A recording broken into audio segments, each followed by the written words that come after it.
تو جی فوج کا جو بجٹ ہے وہ ایک اس کا آڈٹ ہونی چاہیے اور وہ پریزنٹ ہونا چاہیے الیکٹڈ لوگوں کے ساتھ. اور فوج کے بجٹ میں سارا پیسہ ہی ختم ہو جائے اور بیکاریوں کی طرح بھیک مانگ کے قرضے لے رہے ہیں, قرضے قسطیں ادا کرنے, اور نہ بچوں کو تعلیم دے سکتے ہیں, نہ روزگار دے سکتے ہیں, نہ انصاف دے سکتے ہیں, مافیاز پھر رہے ہیں بندوق کے زور. یہ چل نہیں سکتا نظام, لیکن چل رہا ہے. خان صاحب, سلیم شہزاد کا لہو کس کے ہاتھ پہ تلاش کیا جائے؟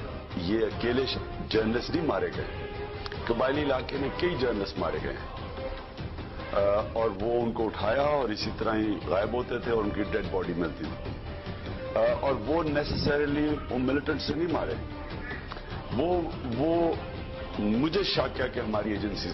میں آپ کو یہ فرسٹ ہینڈ بتا رہا ہوں کہ ISI جنرل نے مجھے کہا کہ عمران الیکشن سے پہلے 2002 کہ جناب آپ جنرل مشرف کی پارٹی آپ بھی اس کا حصہ بن جائیں.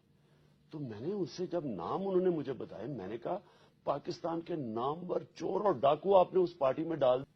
اسٹیبلشمنٹ خود ان لوگوں کو اوپر لے کے آتی ہے, ان کو پروٹیکٹ کرتی ہے, اور یہ غلط ہے اپنی بہتری کے لیے, اس لیے نہیں کہ لوگ اچھے لوگ بھی تو ہیں آپ کے ساتھ. یہ تو مشاہد کو تو میں نہیں کہہ رہا, لیکن میں آپ کو یہ بتاؤں کہ اسٹیبلشمنٹ کو سپورٹ کر رہے ہوں گے نا غالب. ہم سپورٹ کر. اس کی بہت بڑی وجہ پاکستان کی فوج ہے.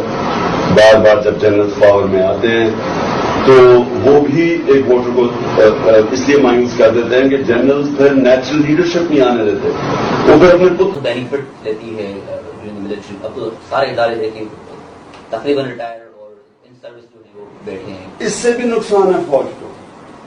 یہ فوج کا کوئی خیر خواہ یہ نہیں, فوج کا خیر خواہ ہی تنقید کرے گا اس کو. میرے پاس کئی ریٹائرڈ جنرل ہیں جو بڑی تنقید کرتے ہیں. ہماری پارٹی میں ایسے جنرل جو فوجی ہیں جو کہتے ہیں یہ بڑا ظلم ہو رہا ہے پاکستانی فوج کے ساتھ. لیکن اب پبلک میں بھی ریپوٹیشن خراب ہو رہی ہے, کرپشن کے ایلیگیشنز لگ رہے ہیں. فوج جب کھل کے سویلین لائف میں آ جائے گی, اب محمود الرحمان رپورٹ پڑھ لیں, اس میں لکھا ہوا ہے, تب لکھا ہوا تھا کہ فوج جب سویلین لائف میں آئی ہے کرپشن آ گئی ہے, لینڈ گریبنگ کے ایکوزیشنز ہیں ان کے اوپر. یہ جو لینڈ گریبنگ کے اوپر ان کا نام آ رہا ہے, بدنامی ہو رہی ہے فوج کی. یہ پاکستانی فوج کے لیے اچھا نہیں ہے. لیکن اگر کوئی فوج کا خیر خواہ ہے تو اس کو یہ کہنا چاہیے کہ یہ غلط کر. Exactly. There would not be any militant groups operating within Pakistan. Can I ask you something? How can I be more specific than that? Would you name Jamaat al-Dawa, Falah Insaniyat and Hafiz Saeed and say that you put a check to these three people? Will you name them? Look, I'm living in Pakistan. Pakistan at the moment is the most polarized country in the world. A governor gets shot, his assassin becomes. When he talks about bringing those criminals of Mumbai to justice, so the time has come now again for Pakistan to completely review the way we have dealt with militant groups in our country. Establishment کا مطلب فوج, اور وہی فوجی general کے support کے اندر 48 لوگوں کو مارتا ہے, 200 لوگوں کو گولیاں لگتی ہیں. اس لیے اس کے اوپر کوئی دہشت گردی کا کیس نہیں ہوگا, کوئی قتلوں کے کیس نہیں ہوں گے.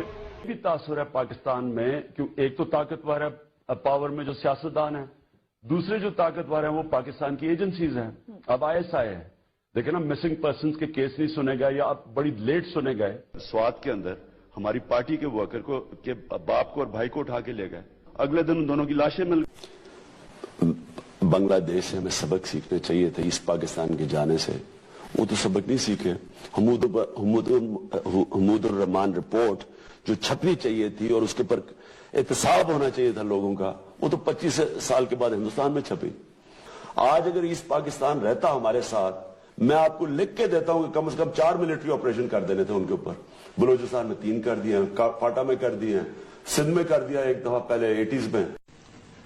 میں پہلے تو وہ جو جنرل نے بھی بات کی ہے نا, میں ایسے مجھے اپنے پروگرام میں جب بٹھائے نا, ایسے بے غیرت لوگوں کو نا پلیز بات کروایا کریں. یہ بے غیرت لوگ, نشاد احمد بے غیرت, یہ جو بھی ہے یہ بڑا بے غیرت ہے. یہ اس طرح کے لوگ جو ہیں, یہ اس ملک کے میر جعفر, میر صادق, یہ دوسروں سے مل کے اور اپنے ملک کا بیڑا. اور آپ کو پتہ نہیں ٹیلی ویژن پہ دیکھا یا نہیں, ایک چیک پوسٹ کے اوپر 5 ججز کو مارا, 3 عورتیں, ایک پریگننٹ عورت تھی. اور اگر وہ ایک جو فوٹوگرافر میرے پاس چھپ کے پھر وہ